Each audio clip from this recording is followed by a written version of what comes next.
Salut à tous et bienvenue dans le numéro 4 de la Minute Coach.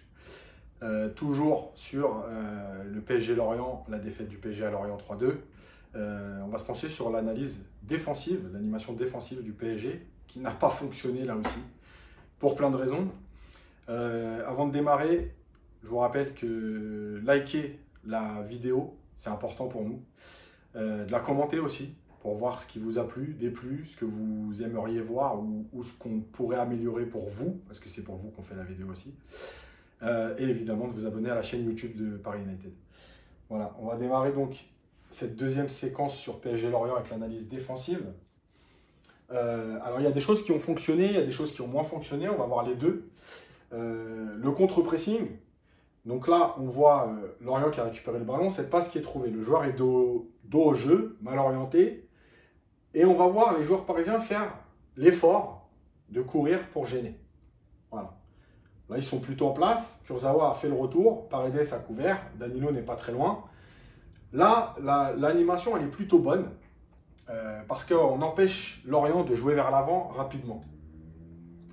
Le problème, c'est que sur cette sortie de balle, en fait, il y a plusieurs problèmes.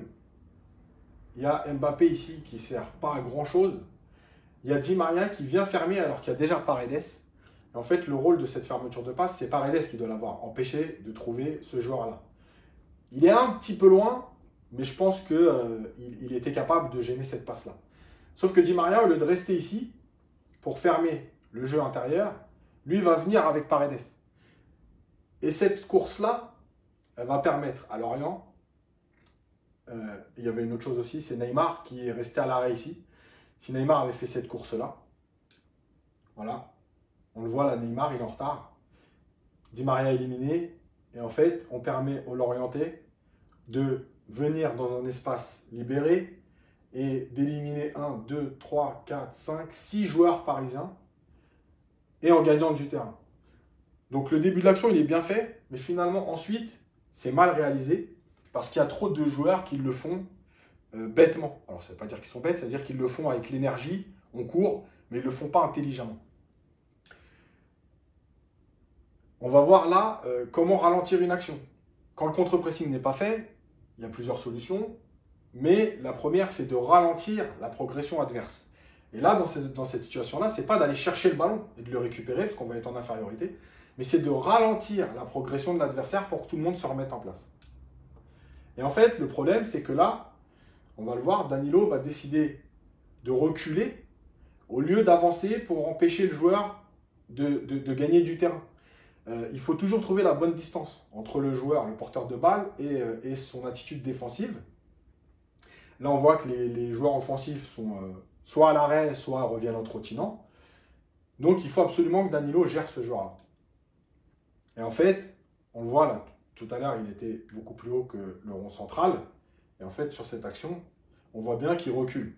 Et en fait, le fait de reculer, regardez, ça permet à un joueur d'avancer. Paredes aussi est mal positionné. Et on voit du coup toute la défense qui est obligée de courir vers l'arrière. C'est normal parce que si ce joueur trouve la profondeur et que si eux étaient en train d'avancer, tout le monde serait éliminé. Donc, ils sont obligés de reculer eux. Mais du coup, ça laisse trop d'espace. Alors heureusement, la passe va être mal réalisée. Mais voilà, contre-pressing numéro 2, récupération des Lorientais. Et là, on va voir tout de suite les joueurs qui vont aller fermer. Voilà, ils le font, ils courent avec lui, ils l'empêchent d'avancer. Et là, on voit la densité, ce qu'on appelle le contre-pressing, la densité de joueurs autour du porteur. Et, comme par hasard, Paredes récupère le ballon. Voilà, ça, c'est des phases de jeu qui n'ont pas été assez répétées dimanche à Lorient.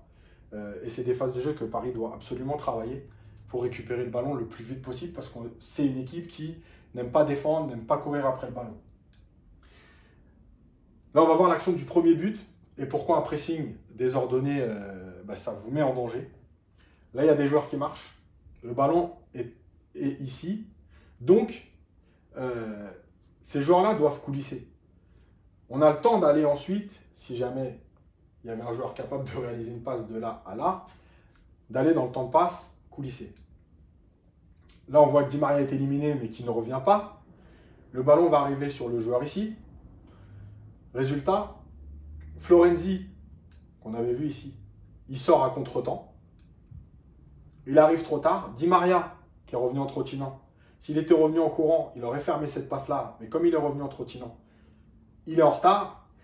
En fermant cet intervalle de passe, il aurait obligé le joueur ici, en fait, à rejouer avec son gardien, voire le défenseur central en prenant un risque. Et en fait, Paredes se retrouve à gérer 2 joueurs. Voilà, ils sont tous éliminés. Les Lorientais vont pouvoir attaquer. Ici, ils ne sont pas gênés. Le joueur va gagner du terrain.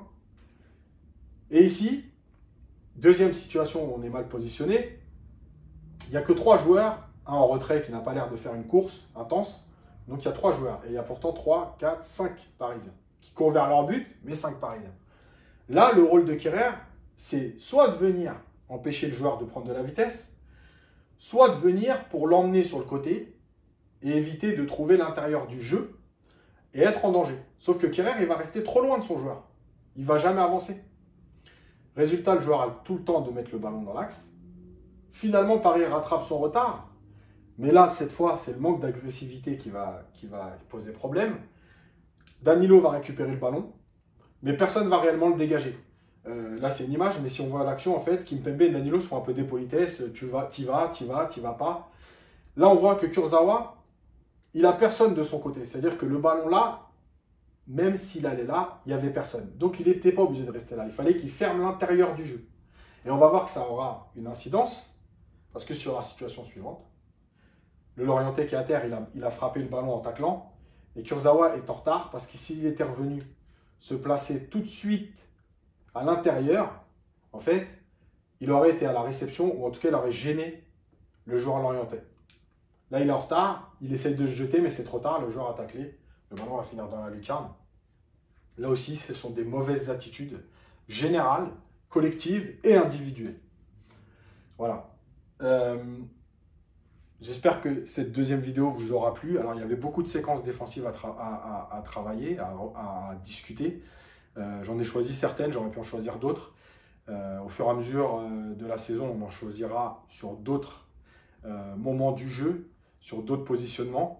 Mais on voit bien que l'animation défensive du PSG n'est pas du tout au point. Et que quand il manque Verratti, quand il manque Marquinhos derrière, qu'il y a Kehrer, qu'il y a Danilo, bah oui, c'est toute l'animation défensive qui est problématique. Et on voit bien aussi, quand on insiste sur le travail des joueurs de devant, rien que le fait de courir pour gêner une passe, pas forcément récupérer un ballon, tacler, etc., mais au moins gêner une passe, on voit que ça met tout le bloc en difficulté. Voilà, je vous dis à bientôt. N'oubliez pas de liker la vidéo, de mettre vos commentaires et de vous abonner à la chaîne YouTube de Paris United.